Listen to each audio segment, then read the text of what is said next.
So she's, A long time. yeah.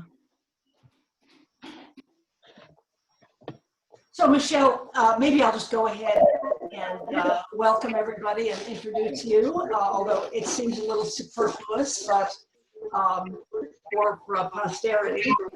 Welcome to, I think, the third year of the Crossword Maven, doing a session for Sandisfield. Unfortunately, a first for us is doing it by Zoom, but it does let people from California come. I'm Hildy Weiser. Hildy, there's an echo. Yeah, it's not me. So people should mute themselves if they are not muted, unless they want to talk.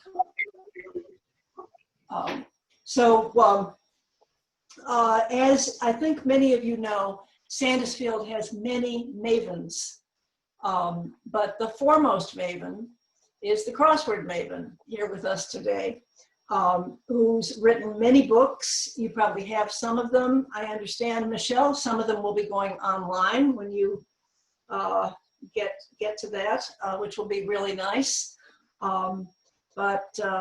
As you know, she's an expert on not only how to do crosswords, crossword strategies, but also crossword history, lore, and interesting details. And Michelle, it's now over to you. And just tell me when to advance the slides. Okay. Thanks, Hildy. Actually, I think this is maybe the 10th time that I've been with the Art Center, because Rita invited me a long time ago when she was the president. So and that far, my God, I can't believe it's that long ago. Yeah, so this is a tradition that every summer I try to share my passion for puzzles with everybody in the neighborhood. And then Alice, who is our guest here from California, she and I, this all started in a long time ago in New York City, when she and I were teaching at the New School, and I taught a course on crossword solving. People paid me hundreds of dollars for this pleasure of learning how to solve crosswords. So Alice is an expert on Navajo art. So the two of us covered a really strange, eclectic niche. Anyway, so today we're just going to talk about sharpening your pencils, even though, of course, none of us uses a pencil. I use this tool to solve. So we're all ink solvers, I'm sure. Anyway, I like to say that those of us who like puzzles are called acrossianados. It's a word I made up to describe those of us who are compulsive solvers. So today I'm just going to quickly review the history of the crossword puzzle, and Hildy is going to advance the slide to the next one. So we're going to turn back the clock to December 21st, 1913. On that day, the headlines were a huge earthquake struck in China. It was the deadliest earthquake of that year, and it killed at least over 1,000 people. It was on the headlines. So that on that day, December 21st, 1913, that's what people were talking about. And then next slide, please. Also, in that same month, the Mona Lisa was returned to the Louvre. This was also on the headlines of December 21st, 1913. 2 years prior, an Italian waiter had stolen the Mona Lisa from the Louvre. Are you all aware of that? Nope. The Mona Lisa had gone missing for 2 years. A waiter had removed it by impersonating a janitor. He put it in under his coat and had it under his bed. He thought the Mona Lisa should be returned to Italy. Anyway, it was rediscovered and returned to the Louvre in December of 1913. And next slide, please. So this is what was on the headlines at that time. But on the back pages of the New York World, something else was happening that was going to change the way that we spend our free time forever. So the New York World was Joseph Pulitzer's newspaper in New York City. And it was one of the leaders in sort of tabloid journalism in revealing all sorts of scandals. So next slide. So on December 21st, 1913, in the back pages of the New York World, there was a section that was devoted to pastimes. And the editor of this section was Arthur Wynne, and he had a hole on the page, and he decided that he was going to fill it by creating this puzzle, which he called Word Cross. So he was from England, he was from Liverpool, and he came to America as a young man and had become an editor at the World.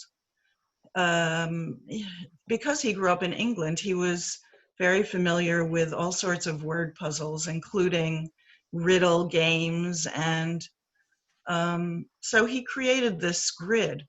And just to get people into the idea of how it was going to work, he filled in those top letters, F-U-N, fun. And then he created these clues. So if you look at the clues, you see how they had two numbers. So it was the first letter and the last letter. So 2-3, you see under fun. So that was a 4-letter word for what bargain hunters enjoy, which we all know is sale. And then he created all these other words, and with these 2-number clues. So please advance, Hildy. So you'll see, this is how he filled the hole on the page.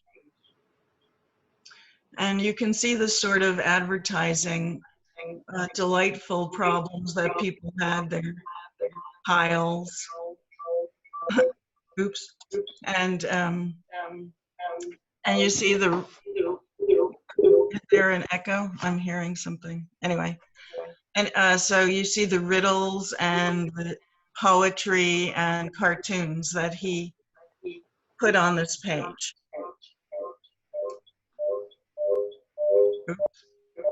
If there's anybody who isn't muted. I think somebody might have just joined or something. Anyway. Yeah, okay. So here we have the very first crossword puzzle. It was called Word Cross, but apparently a few weeks following this first puzzle, the typesetters reversed the word, so it said crossword. Ooh. Anyway, so Arthur Wynne created this puzzle. It was just a weekly feature in the World in New York City, and it continued like that for 10 years. So since it became a sort of hassle for him, he then asked the readers to contribute crosswords so that he didn't have to create it every week. So it became a freelance operation. People from all over New York City would send in their crosswords, and he would pay them a few dollars. Let's see if I can find a few. And they had these sort of shapes. So it was just a fanciful, very creative pastime that was only a new, this looks like a Navajo rug, Alice. Anyway, it was just a game that New York people played once a week with the New York World for 10 years.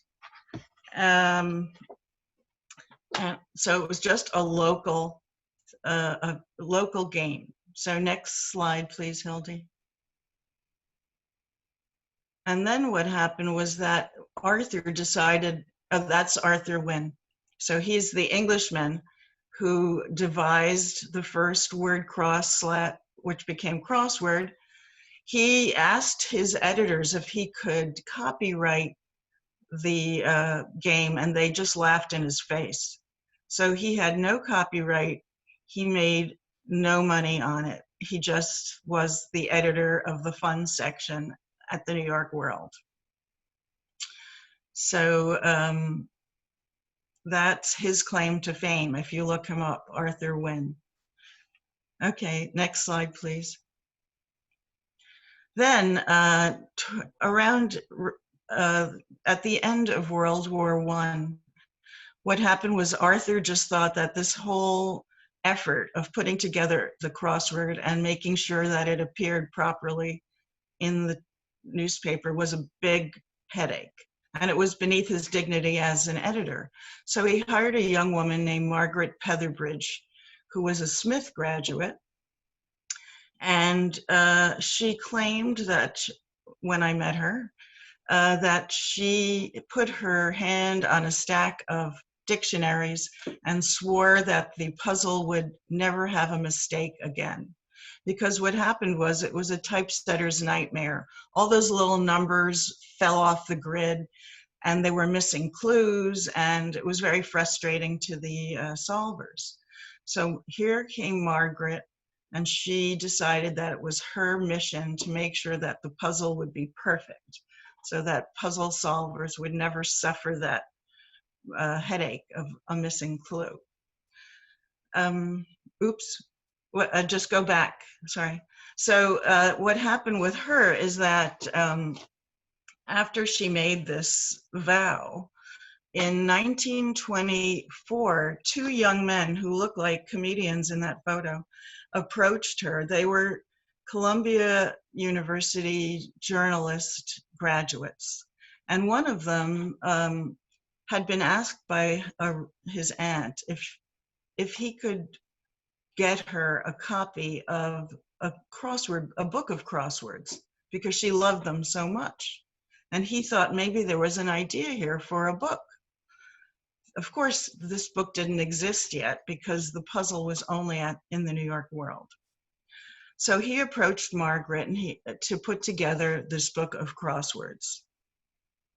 And he and his partner thought maybe they'd even add a pencil, and they'd charge $1, and people would get a pencil. And the answers, they'd have to send away for the answers. Anyway, they were a little bit embarrassed. They didn't know if this book was going to really work out. So they didn't put their names on the book. They called their company Plaza Publishing for their telephone exchange. Well, overnight, the book was a success, and the two guys, Simon and Schuster, launched the huge mega company of Simon and Schuster. And actually, Max Simon is the father of Carly.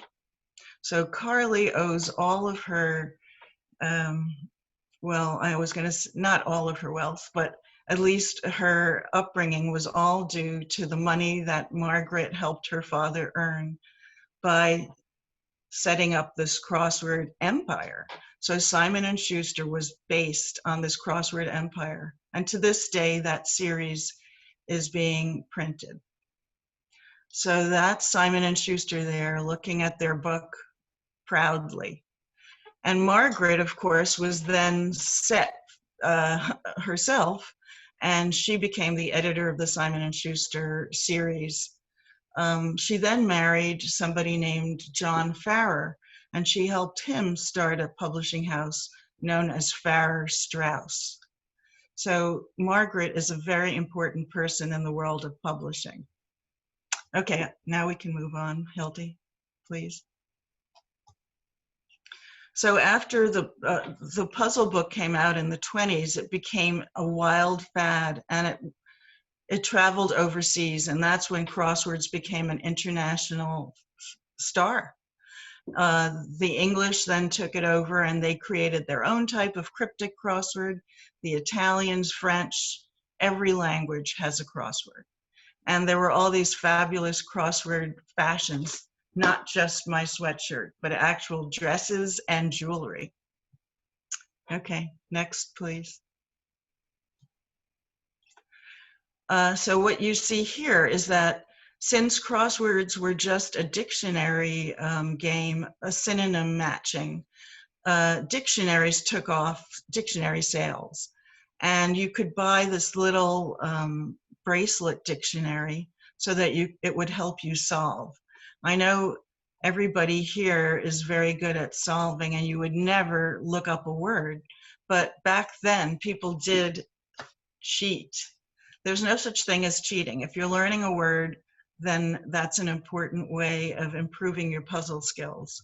So dictionaries became very popular and libraries had to actually lock them up because people were tearing out pages and just desperate to look up words in order to be able to finish solving crosswords. That's how intense solving was in the 1920s. Okay, next slide, please.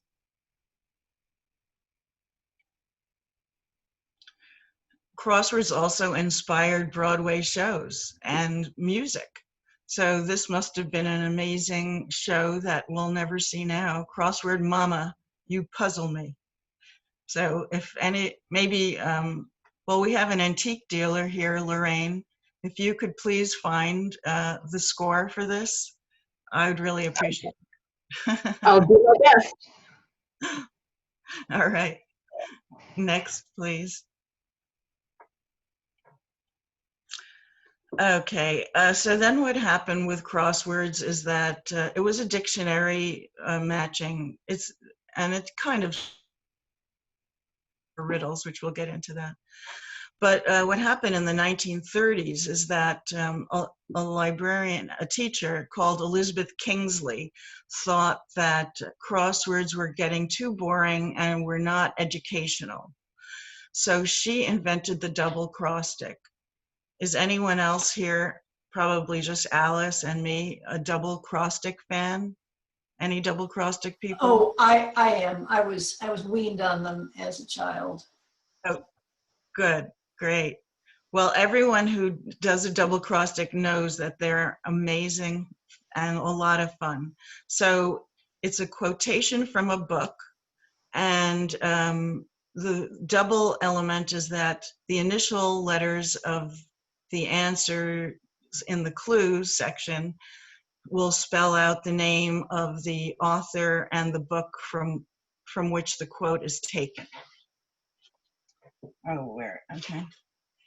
So one of my greatest thrills was when my book was a double cross stick answer in the 1980s.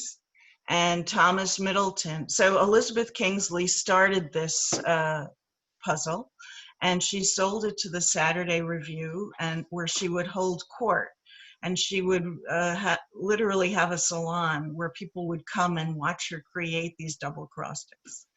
But then after she passed away, Thomas Middleton took over, and he introduced it to the New York Times.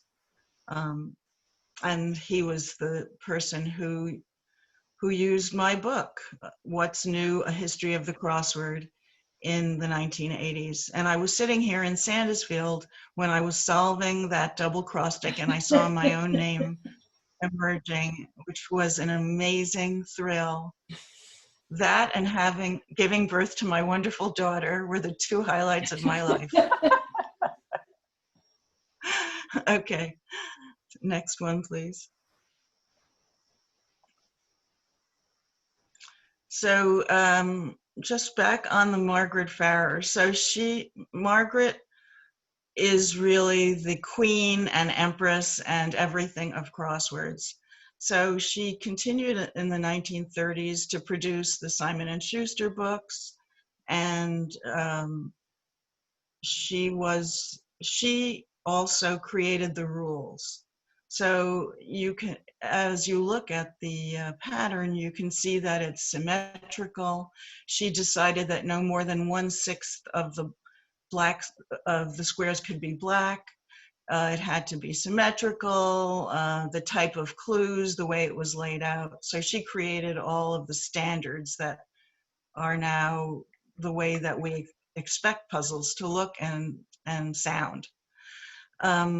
So what happened in 1942 was that the publisher of the New York Times, Punch Sulzberger, was buying the Herald Tribune for their crossword, and he thought, why am I doing that? I should have one in the New York Times. But the Times, of course, is all the news that's fit to print. So it had to be a very serious puzzle. It couldn't just be something that you would put the letters F-U-N, it wasn't fun. It had to be timely and more about the news. So he asked Margaret to start the crossword, and this is the first one. It was in 1942. And so it was during the war. And again, it started as a Sunday feature, and she was the editor who began that puzzle for the Times in 1942 as a weekly feature. And then at the bottom of the page, she had added the other types of puzzles, the double cross stick, the diagramless. Now, what's the diagramless? Are any of you brave enough to do that? Probably Alice. Yes. So the diagramless was invented by Margaret accidentally. It was an accidental discovery while she was proofreading one of the Simon & Schuster books. One of the diagrams went missing, and so she decided to just try to proofread it without the grid. And then she thought, wait a minute, this is another type of puzzle, and I'm going to call it diagramless. So that's how the diagramless was invented. But it's a very specific taste. Most people, you really need to have graph paper and it's more of like a spatial thing than, and the clues are easier so that you can figure it out. Anyway, that's how the diagramless was devised. So next, please. So then what happened, I think in 1970, was that the Times realized that Margaret had reached the age of 70, which was the mandatory retirement age, and I think it still is at the Times. And suddenly Margaret had to step down. They weren't going to make any exceptions, not even for the queen of crosswords. So they were desperate because she hadn't really found any assistant to step in. So they looked around the New York Times and they found Will Weng, who was the head of the Metro desk, and a very charming and fun guy. And he had constructed is what we say, he constructed a few puzzles for Margaret during her tenure. And so he then became the second crossword editor of the Times. And I had the pleasure of meeting him. He lived in a studio apartment in Chelsea, and it kind of looked like his desk.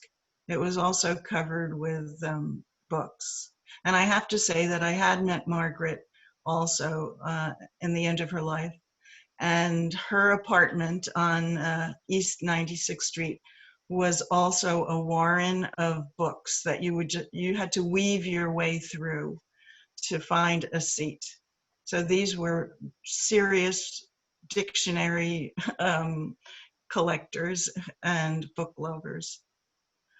So, okay, next one, please. Then the person who was my first actually I sold my first puzzle to the Times to Eugene Scheffer. So he took over after Will Weng turned 70. And Scheffer was a high school principal, and he had that sort of vibe. So he was pretty strict, and if anyone can remember what his puzzles were like, they were kind of dry and academic. And he started his career by writing puzzles to his wife. He also started in the 1930s. So he, as I said earlier, all crosswords have always been a freelance operation. There's an editor and people who send in puzzles. Will Shortz doesn't construct puzzles. He edits what he receives from other people. So that's always been the way. And when I wrote a puzzle for Eugene Mileska in 1977, I got $20, and there was no byline at the time. Will Short started the bylines in the 90s. So back then it was just the name of the editor and the glory of the 20 bucks. Knowing, yeah. What's the kind of thing that an editor would edit in a puzzle? Okay.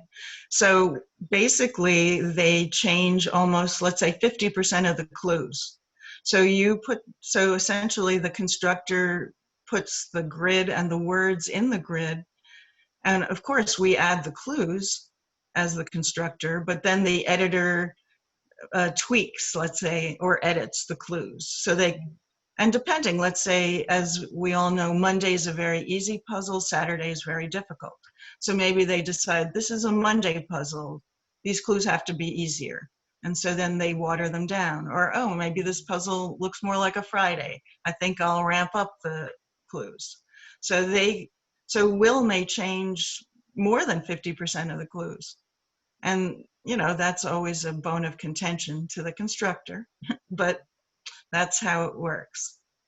So, and so when I sent in my puzzle to Gene Mileska, he wrote me back, and I have the letter somewhere, and he said, do you know he said, I'm so happy to see young people in the world of puzzles. There's another young person called Will Shortz. He is in Indiana University. He's a law student. Do you know him? I met Will Shortz. So we were the young people at the time who were interested in puzzle construction. Okay, now I'm going to sort of roll back a little bit.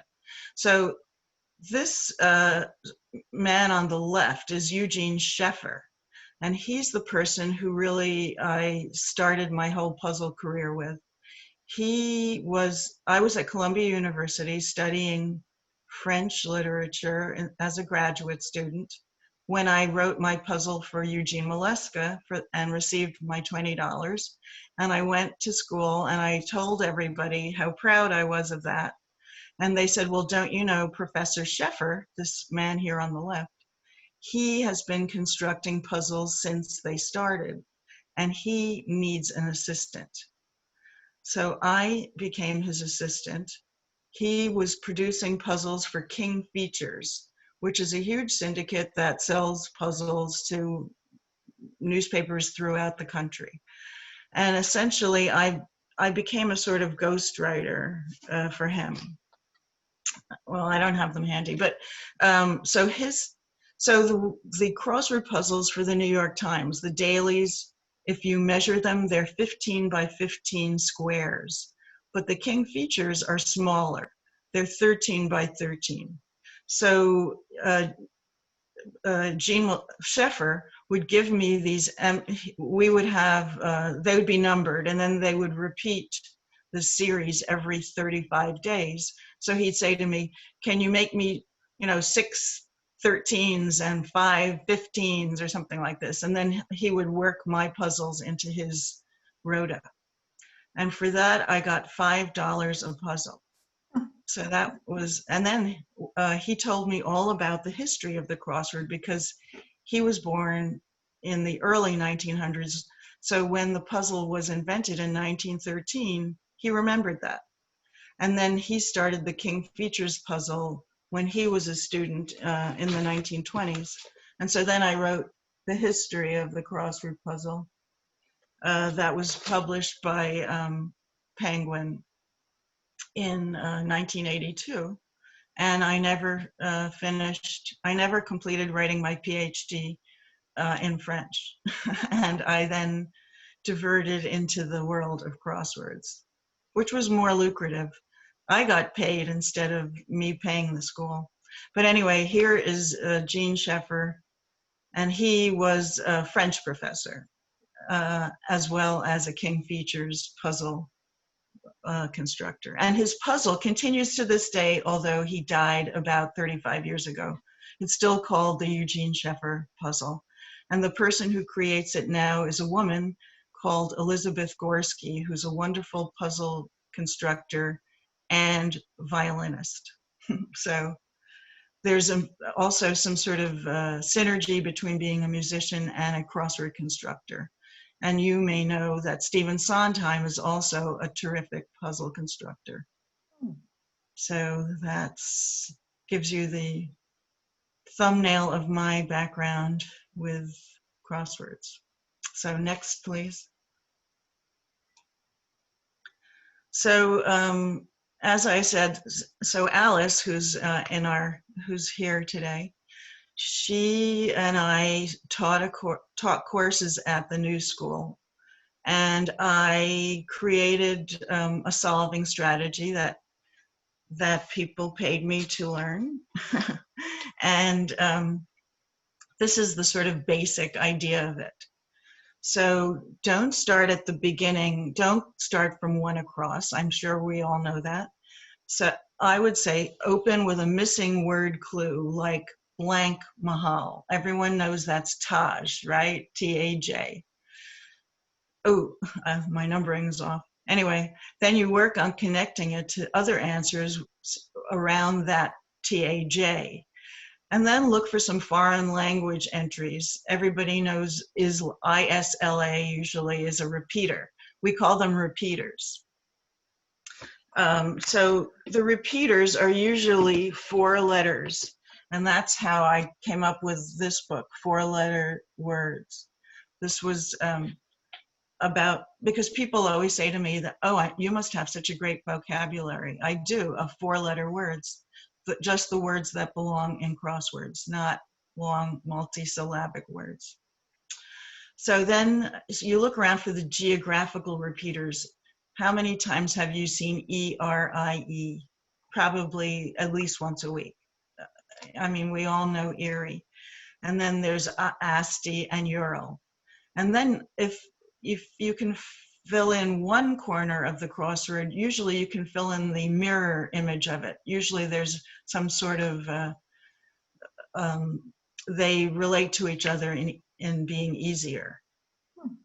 And then I would say resist putting in the letter S if you think something's a plural, because especially Will Shortz is very tricky and he's not going to make it easy for you. Then we have the Hall of Famers is what I call it, the people who repeat in the crossword. We used to have Ava Gardner all the time, or Eva Gabor. Now I think we have other names that, oh, and I should say the other thing Margaret would say is that that puzzles are supposed to lighten your mood. They're supposed to distract us from the unhappy headlines, especially in today's world.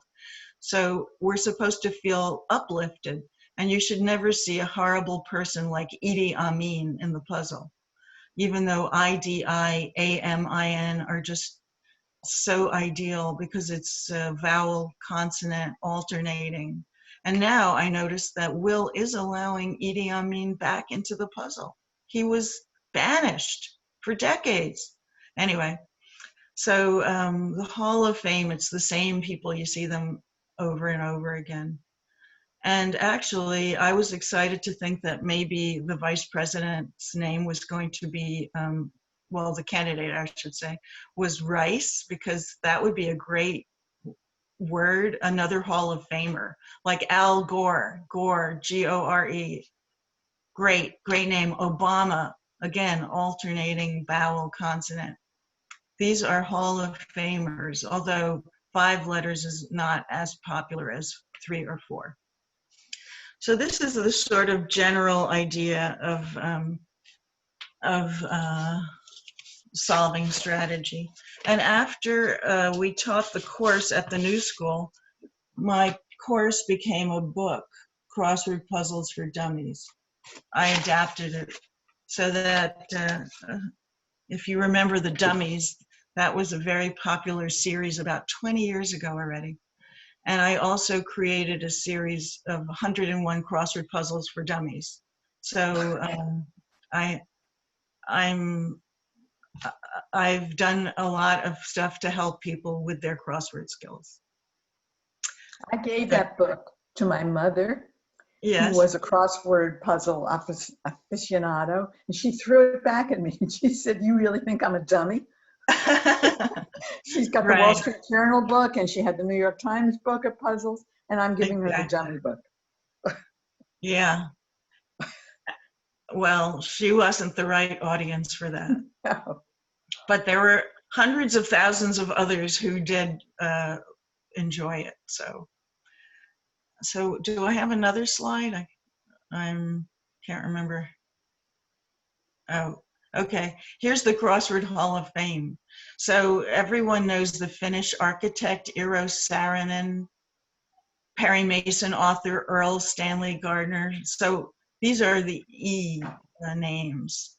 Elie Wiesel, Edie Falco. It used to be Edie, well, sometimes it's Edie, the Warhol, Edie Sedgwick from Stockbridge. And now Elsa, the Snow Queen. It used to be Elsa from Born Free, the lion. And I just had to add Arlo Guthrie because he's local. Etta James, I mean, she's in it once a week, I think. There's no other person called Etta, or Earl, or Eero. So those people are forever immortal in the Crossword Hall of Fame. And next slide, please. Then I just thought you would like to see what these guys look like. The architect is on the left. He looks very architect type. And then Earl Stanley Gardner, who wrote Perry Mason, he actually appeared in an episode as a judge. And I thought that was kind of cool just to see what he looked like. And now Perry Mason is back in this new series. So again, we'll never forget Earl Stanley Gardner. So next slide, if I think there's one. Okay. If you're ever interested in constructing a crossword puzzle, here are some basic rules. Again, it's the black square symmetry, and it's 180-degree rotational. Overall interlock, which you may have noticed wasn't the way it was originally in the early puzzles. All words appear into both across and down, so it's overall interlock. At least 3 letters, which of course in King Features they do allow for 2 letters. And the black squares, like on sometimes a Friday, there's hardly any black squares. That's like an amazing feat. And the maximum word count is 78 for a themeless. And now again, what is a theme? Well, we'll go over that when we solve today's puzzle. And now Will has gotten the times to shell out $500 for the daily and $1,500 for the Sunday. And if you write more than 10, if you've been accepted more than 10 times, you get even more money. You get a sort of bonus. So consider that. When I was constructing puzzles for Eugene Mileska, I only had to invest in a piece of paper and a pencil. Nowadays, you need a computer, and there's all sorts of hardware, software. So I guess, you know, it probably correlates in the same way as my $20 did back then. I probably realized more profit. So I guess that's the end of my PowerPoint. Yeah.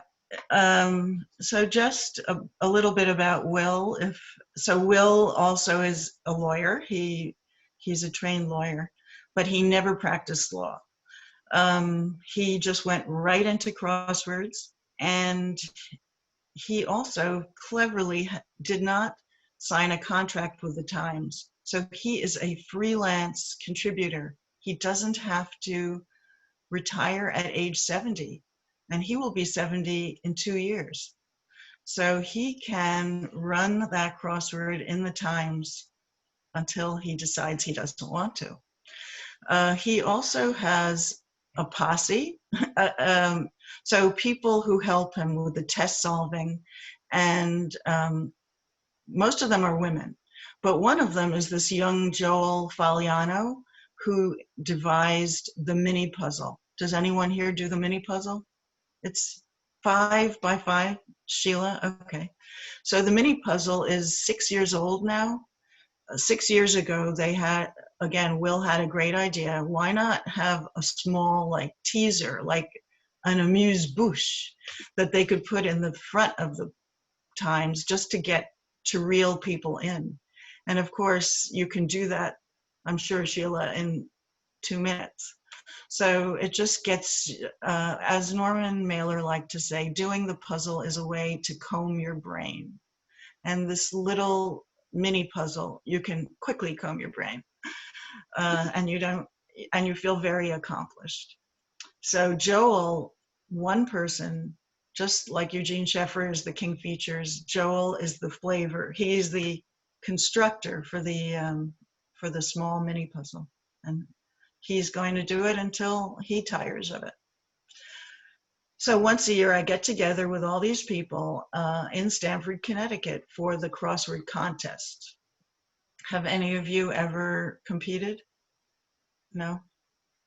Well, this year we didn't have the contest because it's supposed to be in March, and it was one of the, well, it was during the COVID time. So it was supposed to then, it was rescheduled for September. Now it's rescheduled for next April. So you still have time to sign up. And I'm one of the proctors. So what happens is there are 600 or 700 people, and they're all crammed into the ballroom at the Stamford Marriott. And we have 7 puzzles over 2 days. Everybody competes. And then once each puzzle is timed. So you have 15 minutes for the first one. And then all the puzzles are brought into the proctors, and we then have to score them. And then they're all scanned into a computer and tabulated.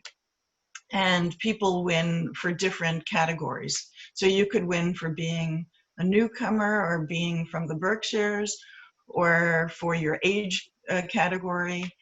And people, so the age categories range from teenage to the 90s. So there are actually some people in their 90s who are still competing and doing very well. So puzzles are the fountain of youth. So keep doing them, and we're all going to stay very healthy and youthful. And Michelle, may I mention just somebody who I thought might attend today is my friend's mother, who's 99. She does the Sunday Times puzzle. And when she was in the hospital a few months ago, she was able to make the nurses realize that she wasn't senile by showing them the puzzle. So it's a useful thing.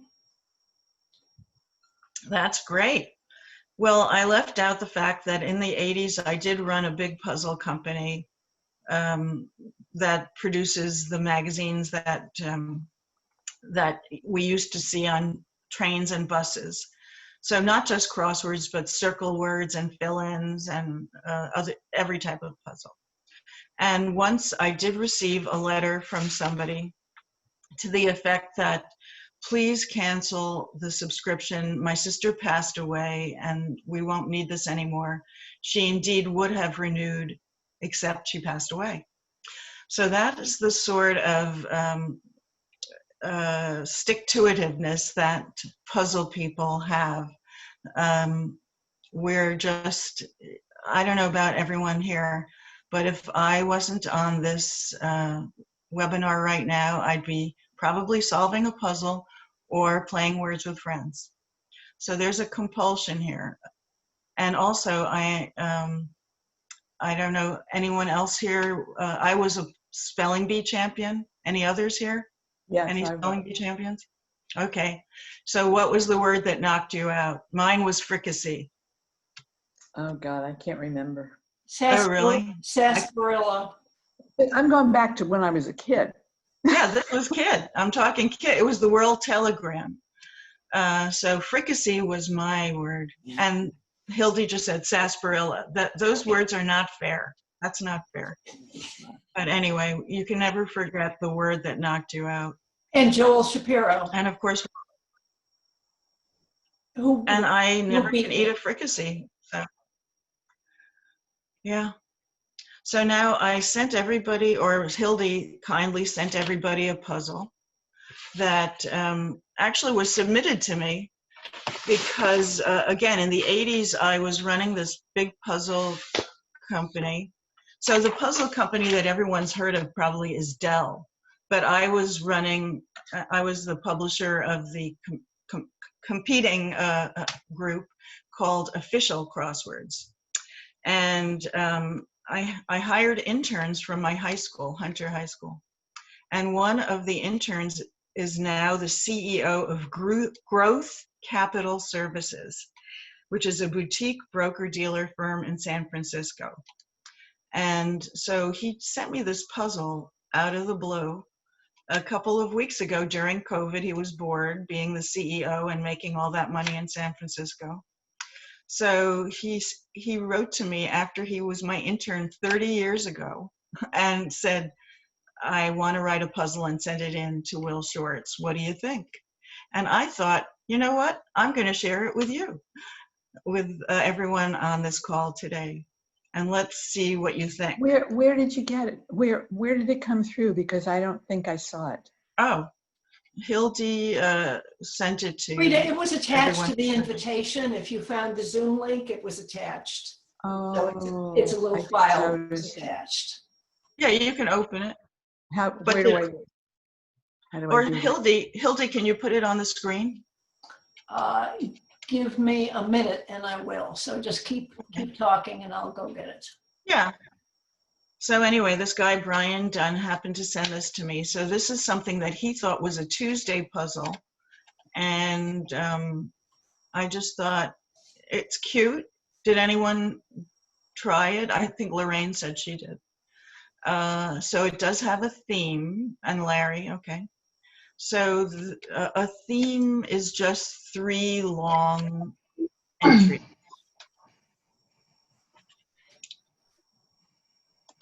Oops.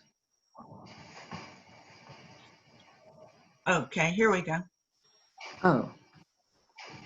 So I guess I have to print this. Well, yeah, or we can just look at it now. I guess we can't, it's a PDF, so we can't fill it in there. But, so just, all right, of course, I'm not looking at the clues either. But I guess it's kind of tricky to solve it as a group. But, I will. so let's see. Scrolling down, can we scroll down? I'll just stop annotating.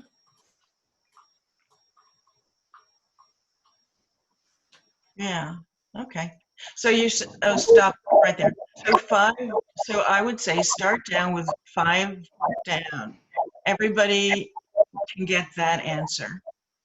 So lovey-dovey, obviously.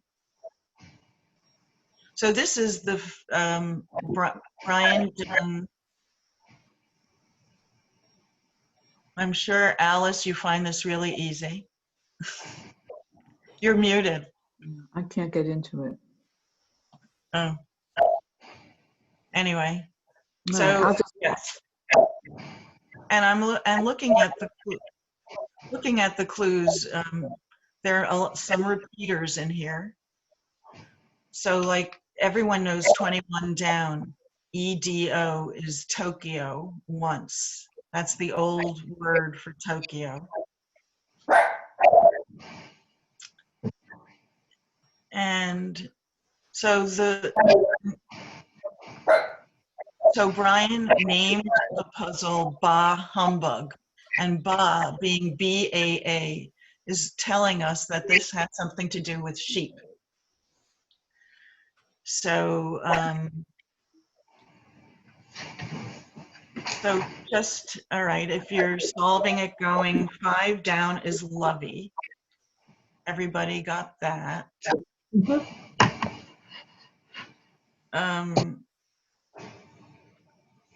Let's see. It's tricky to look at all these clues together. All right. So again, we don't want to go. Nobody knows Tennessee's state flower, of course. You just have to get that by figuring out the across. So, yeah, it's hard to, I don't know, can you reduce the size of it? Maybe? And then we have 30 across.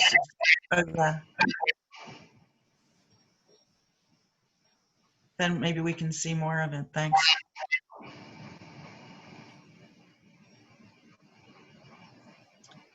Okay.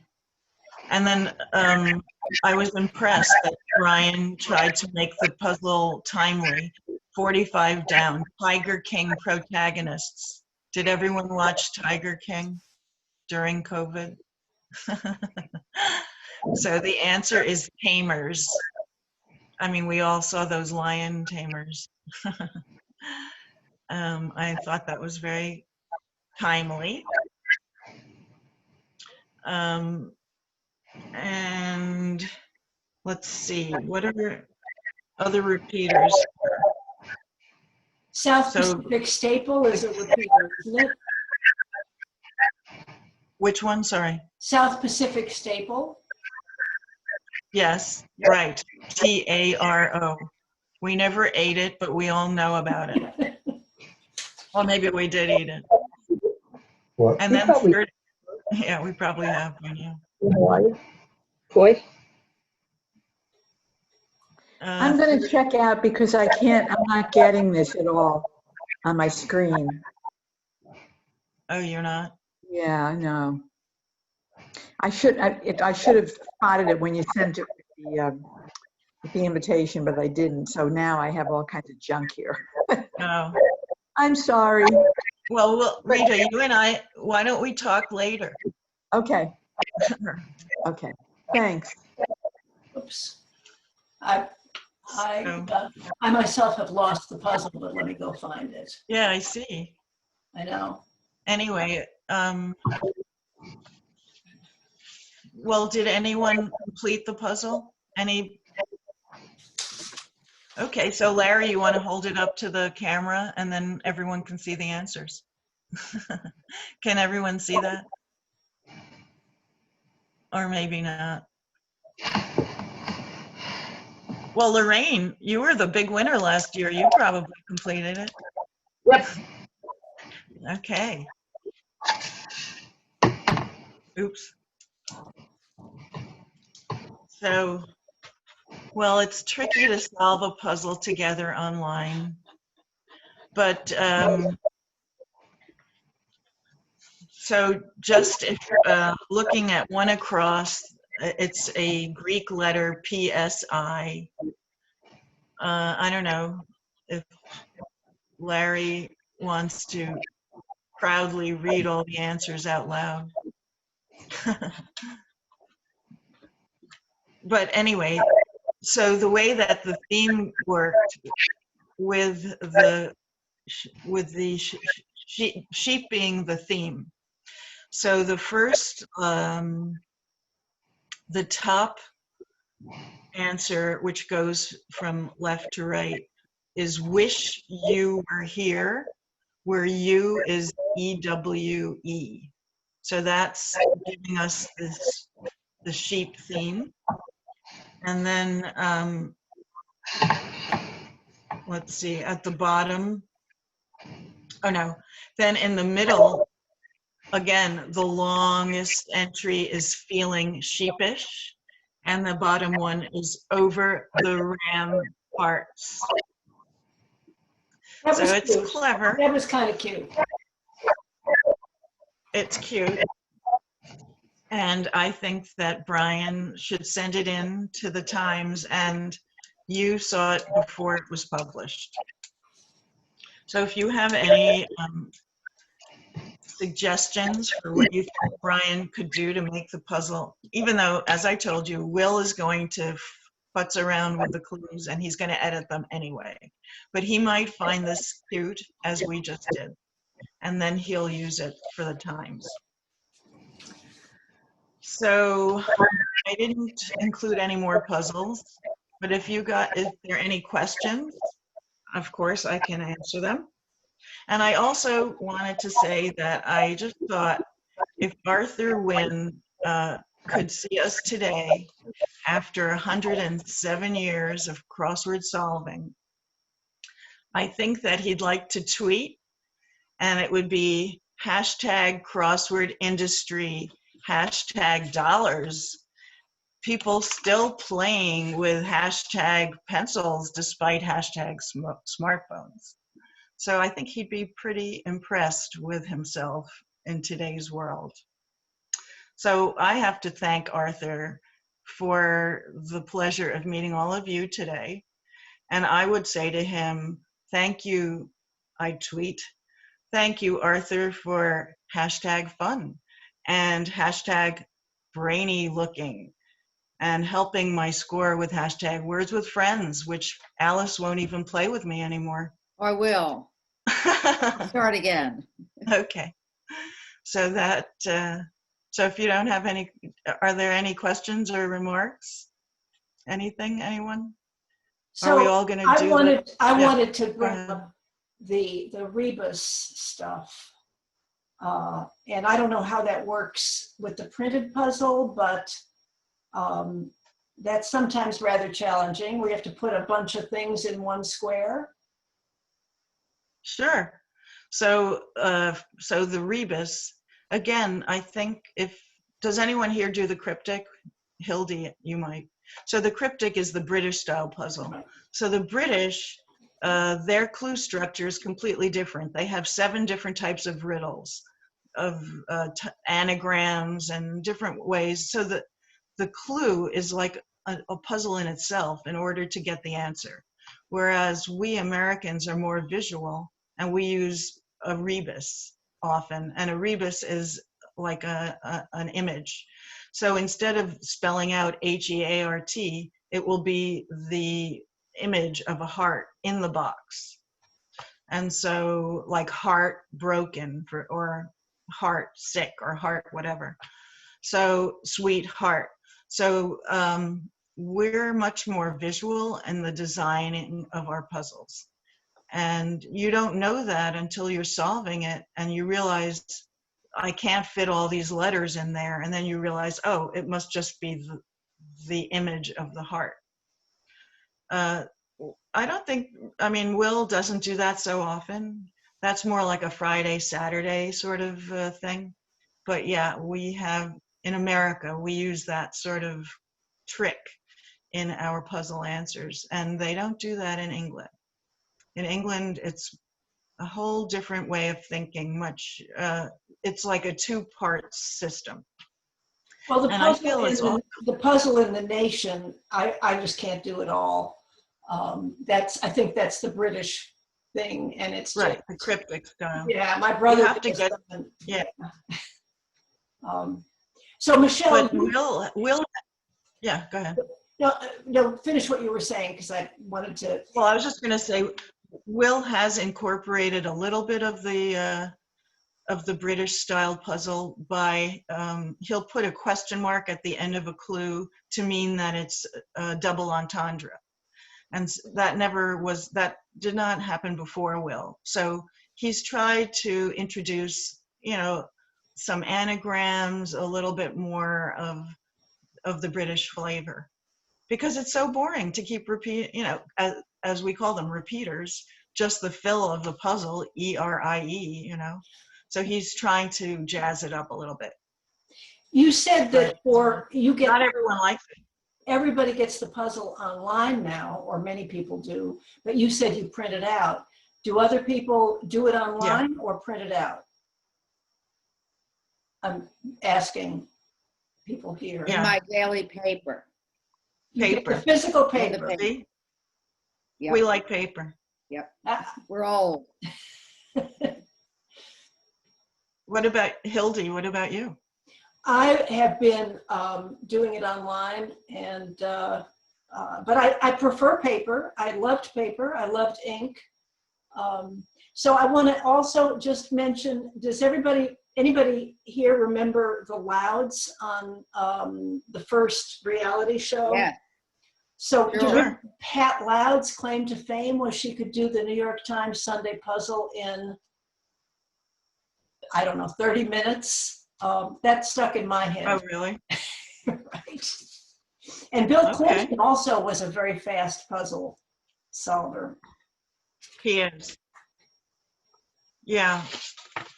And there was a time where every time I noticed anybody said they liked puzzles, I would interview them, and I have a series of interviews with people like Beverly Sills and Richard Maltby and Where is it? all sorts of.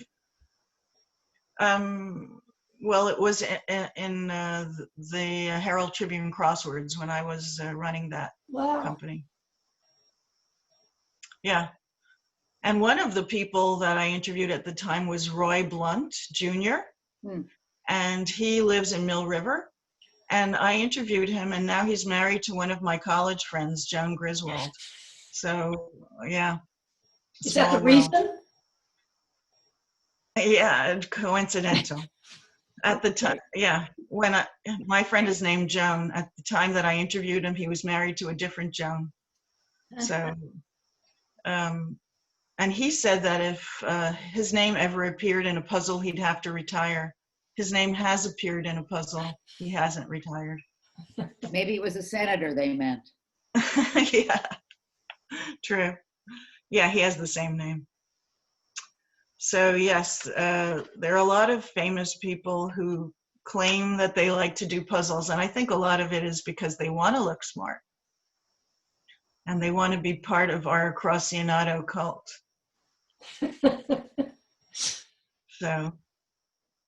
So, and Hildy, you do double cross-stick since childhood. That's great. My parents had 2 subscriptions to the Saturday Review so they could compete.